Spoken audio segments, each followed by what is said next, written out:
नमस्कार दोस्तों, मेरी डायरी के भाग 7 में आपका स्वागत है। आज के इस भाग में हम शिव खेड़ादी जी के द्वारा लिखी बुक और सफल बने में इसका सारांश आपको मैं इस वीडियो के माध्यम से बताऊंगा। उसकी महत्वपूर्ण बातों को लिया गया है इस बुक की। अगर आपको इसके बारे में पूरा पढ़ना है तो आप पूरी इस बुक को खरीद करके और पढ़ सकते हैं। बहुत ही अच्छी किताब है जो हमें जीवन में बहुत सी बातें इसकी काम आएगी। तो आओ हम शुरू करते हैं और सफल बने, जो कि शिव खेड़ा जी के द्वारा लिखी गई बहुत ही एक अच्छी किताब है। शुरुआत करते हैं।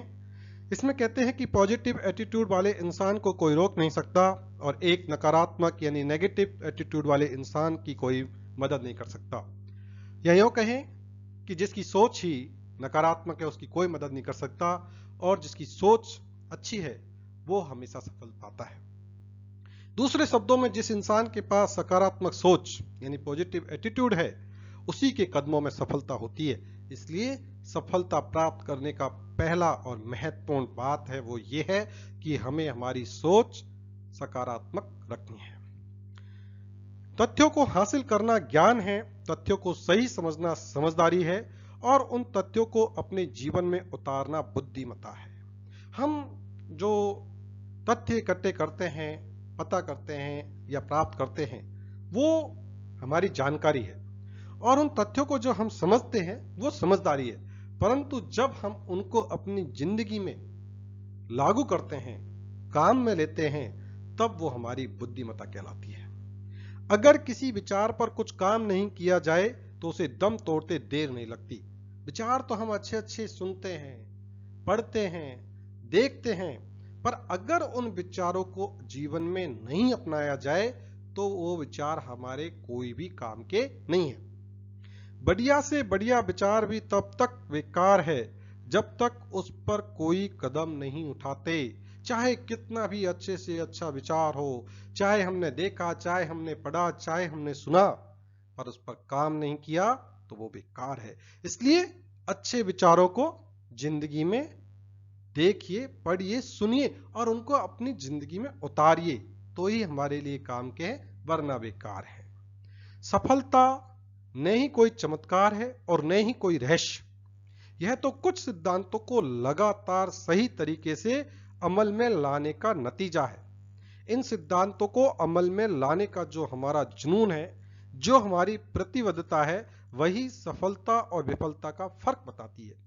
यानी सफलता प्राप्त करने के लिए निश्चित सिद्धांत तय करके और उन सिद्धांतों पर लगातार काम करने से, उनको अपनाने से, कठोर परिश्रम करने से हमें सफलता मिलती है। सफलता का एक ही लक्ष्य है, खुशियां पाना। हर व्यक्ति जिंदगी में खुश रहना चाहता है और इसलिए वो सफल बनना चाहता है। परंतु खुश रहने के लिए 3 चीजों की जरूरत होती है। सिर्फ एक सफलता से खुश नहीं रहता। खुश रहने के लिए महत्वपूर्ण 3 चीजें हैं। पहली और सबसे महत्वपूर्ण, सेहत। अगर आपकी सेहत नहीं है और आपके पास खूब पैसा है, सब कुछ है, सेहत नहीं है, तो वो सब आपके लिए बेकार। इसलिए सबसे महत्वपूर्ण है खुश रहने के लिए कि अपनी सेहत अच्छी रहे। इसलिए सबसे ज्यादा काम अपनी सेहत को अच्छी रखने के लिए करना चाहिए। दूसरा, दौलत, वेल्थ। अगर पैसा नहीं है तो आप ये मानिए आपके पास कुछ नहीं है। सेहत के बाद दूसरी महत्वपूर्ण चीज है तो पैसा। पैसा भगवान तो नहीं, पर भगवान से कम भी नहीं। पैसे से हम अपनी जिंदगी को सुगम बना सकते हैं, सरल बना सकते हैं और लोगों की भलाई के काम कर सकते हैं। और तीसरी महत्वपूर्ण चीज है अच्छे रिश्ते।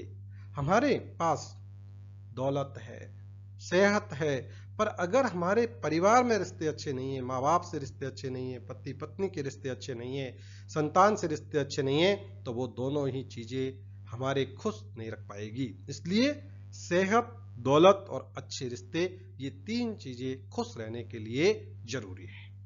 अपनी जिंदगी के अंतिम दिनों में उस अफसोस से बचने के लिए कि वह अपने मन की जिंदगी नहीं जी पाया, आदमी को बहुत ही जल्दी सही चीजों का फैसला कर लेना चाहिए। आदमी को यह अफसोस रहे कि मैं वो अच्छा काम करना चाहता था पर मैं नहीं कर पाया, तो उस काम को करने के लिए आदमी को तुरंत अपना फैसला कर लेना चाहिए कि ये अच्छा काम करने का मुझे कभी अफसोस ना हो। जीविका कमाने के तरीके और जिंदगी जीने में फर्क है। यानी हम जो पैसा कमाते हैं और जिंदगी जीते, दोनों में बहुत फर्क होता है। अगर हमें असाधारण दिखना है तो हमें कुछ न कुछ असाधारण करना होगा, नहीं तो हम भी इसी भीड़ का हिस्सा बन जाएंगे। अगर आपको हटके दिखना है तो आपको हटके करना होगा, असाधारण दिखना है असाधारण करना होगा, वरना दुनिया की इस भीड़ में आप भी एक शामिल हो जाओगे। हाथों की लकीरों से कहां तय होते हैं मुकद्दर, बिन हाथों के भी देखा है कईयों के मुकद्दर संवरते हुए। यानी हाथों से लकीरों में तकदीर तय नहीं होती, तकदीर तय होती है अपने किए हुए कार्यों से। हर जीत कई चीजों का मिश्रण का नतीजा है। हम किसी व्यक्ति की सिर्फ सफलता देखते हैं, उसके पीछे का त्याग, उसके पीछे की गई मेहनत, उसके पीछे का कठोर परिश्रम हम नहीं देखते। इसलिए किसी भी व्यक्ति की जो जीत है वो है बहुत सी चीजों की कुर्बानी। उसने अपने बहुत से शौकों का कुर्बान किया होगा, उसने अपनी नींद को कुर्बान किया होगा, अपने बहुत से मनपसंद के कार्यों की कुर्बानी दी होगी, वो आत्म अनुशासन में रहा होगा, उसने कड़ी मेहनत की होगी और प्रतिबद्धता के साथ, कमिटमेंट के साथ कि इतने समय में मुझे ये काम पूरा करना है तो किया होगा, और वो काम पूरी ईमानदारी से किया होगा और पूरी जिम्मेदारी से किया होगा। इसलिए कहते हैं कि जीत है वो कुर्बानी, आत्मनुशासन, कड़ी मेहनत, प्रतिबद्धता, ईमानदारी और जिम्मेदारी का मिश्रण होता है। जब हम 20 साल के होते हैं तो हम अक्सर ये नहीं पता होता कि हम कहाँ हैं। 30 साल के हमें पैसा चाहिए, परिवार चाहिए संभालने के लिए। 40 साल में हमारा शरीर बदल जाता है और 50 साल में हमारे बचपन के दोस्त दादा दादी बनने लगते हैं। 60 साल में गाने शोर लगने लगते हैं। 70 साल में हम रिटायर हो जाते हैं और हम आश्चर्य करते हैं हमारे बच्चे आखिर है कहाँ। तभी हमें एहसास होता है कि बिना मकसद की जिंदगी सिर्फ समय काटने के बराबर है। हमारा जिंदगी में कोई मकसद नहीं है तो ये मानिए आप जिंदगी जी नहीं रहे, जिंदगी का समय काट रहे हैं। जिंदगी में हर इंसान को रोजाना एक फैसला करना होता है, या तो वह जिंदगी जीने में व्यस्त रहे या मरने का इंतजार करे। जिंदगी आपको जीनी है, चाहे तो रो रो करके मौत का इंतजार करते रहे रोज, या फिर हम अपनी जिंदगी को जीने में व्यस्त रहे। सिर्फ एक मकसद भरी जिंदगी ही हमें संतुष्टि दे सकती है। जिंदगी में संतुष्ट रहना है तो अपना एक लक्ष्य, जिंदगी का एक मकसद तय कर लें तो हम संतुष्ट रह सकते हैं। किसी भी इंसान का कद गर्दन के नीचे नहीं, गर्दन के ऊपर नापा जाता है। समझ गए होंगे कि शरीर से नहीं, उसमें कितना दिमाग, कितना ज्ञान है उसमें, उससे उसका कद नापा जाता है। विनम्रता के बिना आत्मविश्वास अहंकार लगता है। हम कहते हैं उसका आत्मविश्वास अच्छा है, परंतु जब आत्मविश्वास में विनम्रता नहीं होती तो वो ही आत्मविश्वास उसका अहंकार बन जाता है। इसलिए आत्मविश्वास के साथ विनम्रता जरूरी है। समस्याएं तो जिंदगी का प्रतीक है। जब तक हम जिंदा रहेंगे समस्याएं रहेंगी। जिस दिन समस्याएं नहीं होगी उस दिन हम ही नहीं रहेंगे। जिंदगी में आने वाली समस्याओं से नहीं घबराएं, क्योंकि समस्याएं हैं तो जिंदगी है, और जिस दिन समस्या मिटी आप मान लो आपकी जिंदगी भी उस दिन मिट गई। सिसरो की फिलॉसफी है और वो कहते हैं कि अगर हम किसी चीज को बदल सकते हैं तो क्यों फिक्र करना। यानी कोई चीज है जिसको हम बदल सकते हैं तो फिर इसकी चिंता क्यों करना, बदल देंगे। और अगर नहीं बदल सकते तो क्या फिक्र करना, और अगर हमें पता है ये चीज हम नहीं बदल सकते तो फिर इसकी टेंशन क्यों करनी, नहीं बदलेगी। आदमी किस्मत का गुलाम नहीं है, बल्कि वह अपने खुद के दिमाग का गुलाम होता है। फ्रैंकलिन रूजवेल्ट ने बात कही कि आदमी किस्मत का गुलाम नहीं, वो अपने खुद के दिमाग का गुलाम होता है। इस किताब के अंदर जो शिव खेड़ा जी ने एक सेरेनिटी प्रेयर लिखी है, जो कि उन्होंने नॉर्मन विंसेंट पील की बुक से ली है, और वो उस प्रेयर को ये किताब में बताते हैं कि जब भी वो शिव खेड़ा जी घर से निकलते हैं तो इस प्रेयर को करते हुए घर से पिछले 40 साल से लगातार ये प्रेयर डेली घर से निकलते वक्त करते हैं। वो प्रेयर मैं आपको बताता हूं। वो कहते हैं, परमात्मा मुझे संतुलन दो, जो मैं बदल नहीं सकता आपकी सौगात समझकर स्वीकार करूं, और जो मैं बदल सकता हूं मुझे इतनी हिम्मत और हौसला दो कि मैं उसे बदल दूं, और इतनी सुबुद्धि दो कि उनमें फर्क बता सकूं कि क्या बदल सकता हूं और क्या नहीं बदल सकता हूं। इस प्रार्थना में ये कहा गया है, प्रेयर में ये कहा गया है कि जो चीजें बदलने के लायक है उन्हें मैं बदल सकूं, इतनी शक्ति दे, और जो नहीं बदलने के लायक है उन्हें मैं आपका उपहार समझकर ग्रहण कर लूं। परंतु मुझे इतनी सुबुद्धि भी दे, इतना ज्ञान दे, जो मैं जान सकूं कि ये बदलने योग्य है और ये ग्रहण करने योग्य है। पॉजिटिव फैसले सफलता में बदलते हैं, जबकि नेगेटिव फैसले आपके लिए विफलता ही लाते हैं। सफलता और विफलता सिर्फ फैसलों का ही नतीजा होता है। आप फैसला लोगे तभी उस चीज का निर्णय होगा। विजेता लंबे समय के फायदे के लिए थोड़े समय का दर्द सहने के लिए तैयार रहते हैं। कई बार हम जो है थोड़ा भी दर्द नहीं सहते, जबकि उसमें हमारी बहुत बड़ी सफलता का रहस्य होता है। एक बार जब दिमाग अपनी विशालता को हासिल कर लेता है, वह अपने पुरानी जगह में कभी वापस नहीं आता। ओलियर वेंडेल होम्स ने इस बुक में वहां से लिया है, सिर्फ खेड़ा जी ने। उन्होंने कहा कि इस दिमाग को जितना हो सके उतना खोलें, और जितना एक बार खुल जाएगा तो फिर वो संकुचित नहीं होगा। अगर हम वही काम करते हैं जो कि आज तक हम करते चले आ रहे हैं, तो हमें नतीजे भी वही मिलेंगे जो हमें आज तक मिलते रहे हैं। अगर हम अपनी जिंदगी में कुछ नया चाहते हैं, कुछ अलग नतीजे चाहते हैं, तो या तो हमें कुछ अलग चीजें करनी होंगी या चीजों को अलग ढंग से करना होगा। यानी हम चाहते हैं कि रोज की तरह काम करें, उसी ढर्रे से काम करें, तो परिणाम भी उसी ढर्रे से आएंगे। अगर आप रिजल्ट अलग चाहते हो तो काम या तो अलग करें या उस काम को अलग ढंग से करें, तो ही परिणाम अलग आएंगे। हर तरक्की एक बदलाव है, अगर हर बदलाव तरक्की नहीं होती। ये क्या कहते हैं? हर तरक्की एक बदलाव है, मगर हर बदलाव तरक्की नहीं होती। जानकारी खबर है, जानकारी खबर है, उसे पहचान समझदारी है, और जीवन में उतारना बुद्धिमत्ता है। जब तक व्यवहार में बदलाव नहीं आता, तब तक सीख हासिल नहीं होती। ज्ञान के बिना कर्म ऐसा ही है जैसे बिना बीज बोए सिर्फ हल जोतते रहना है। आध्यात्मिकता का असली मतलब 3 मूल्यों से मिलकर बनता है, जैसे ईमानदारी, जिम्मेदारी और आदर। यानी आध्यात्मिकता क्या है? 3 चीजें हैं, जिसमें है इंटीग्रिटी, रेस्पॉन्सिबिलिटी और रेस्पेक्ट।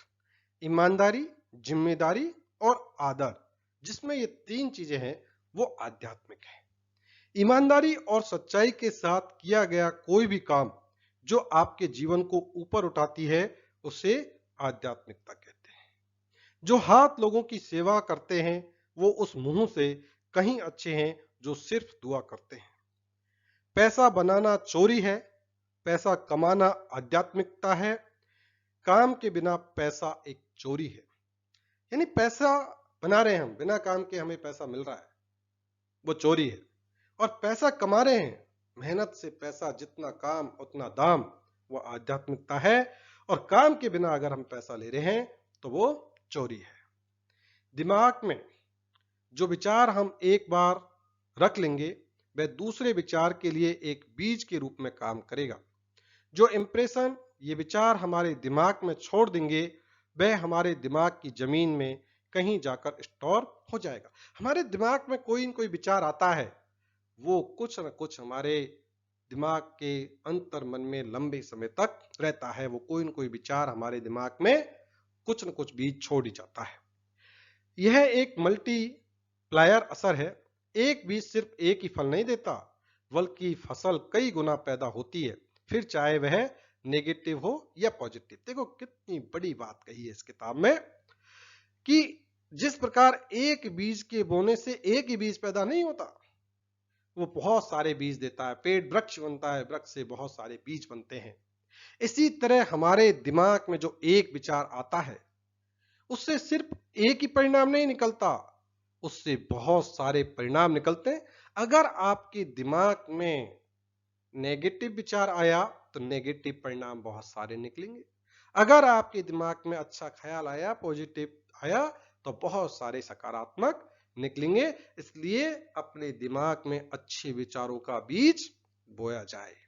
हमारा शरीर दिमाग का गुलाम है, यह केवल दिमाग की बात मानता है। हमारा शरीर है, वो सिर्फ दिमाग की बात का मानता है। और इसीलिए कहते हैं कि मन के जीते जीत है, मन के हारे हार। या यूं कह दो, मन के हारे हार है, मन के जीते जीत।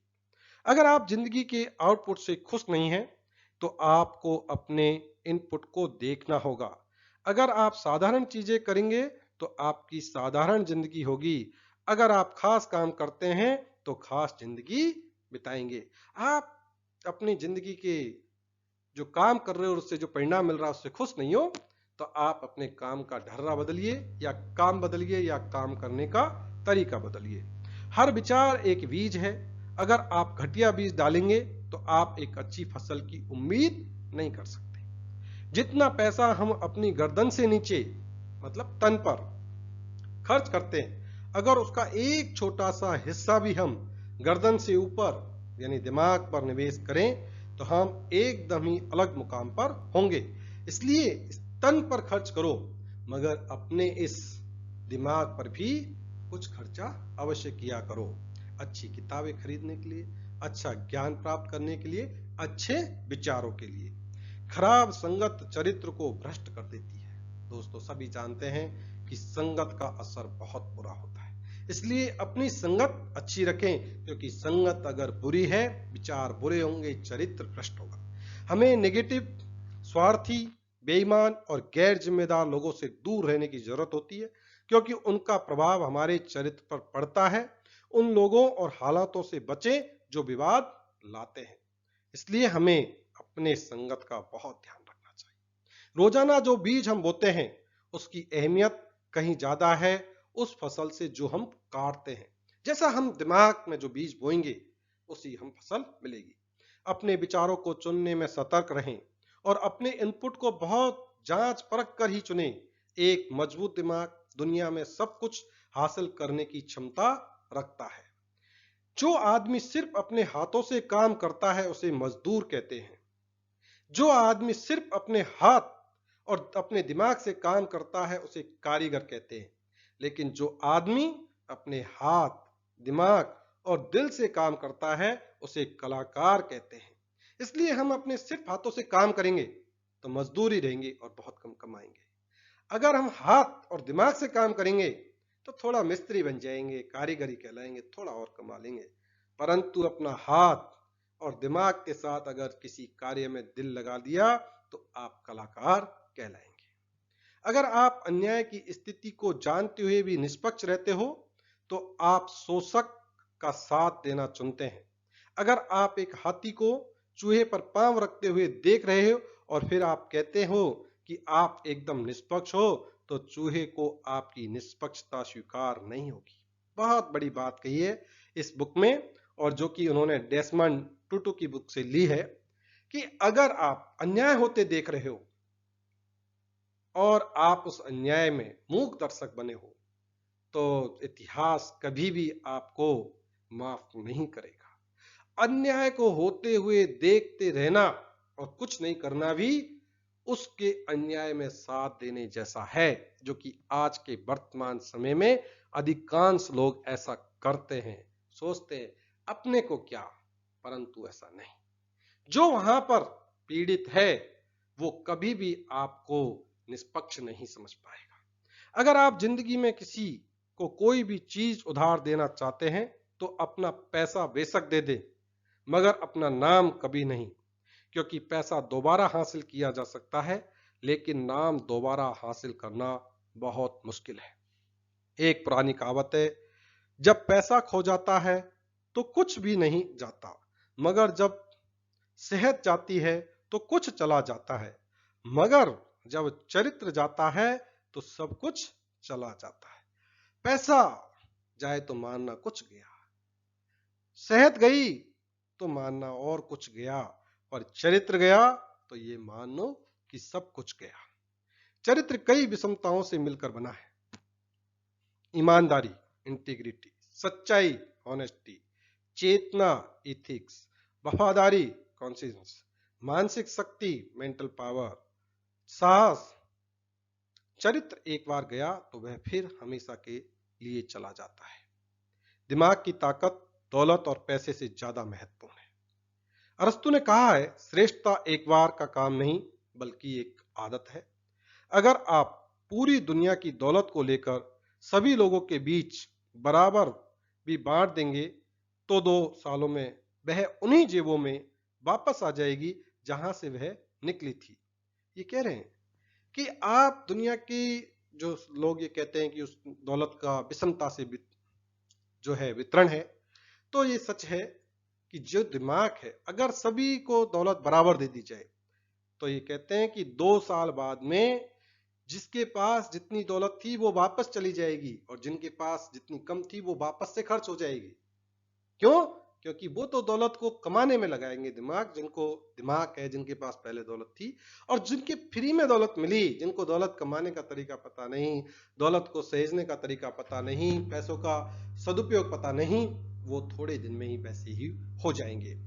वह निवेश मत करिए जो खर्च के बाद बचता है, बल्कि वह खर्च करें जो निवेश के बाद बच जाता है। वॉरेन बफे ने बहुत ही महत्वपूर्ण बात कही है।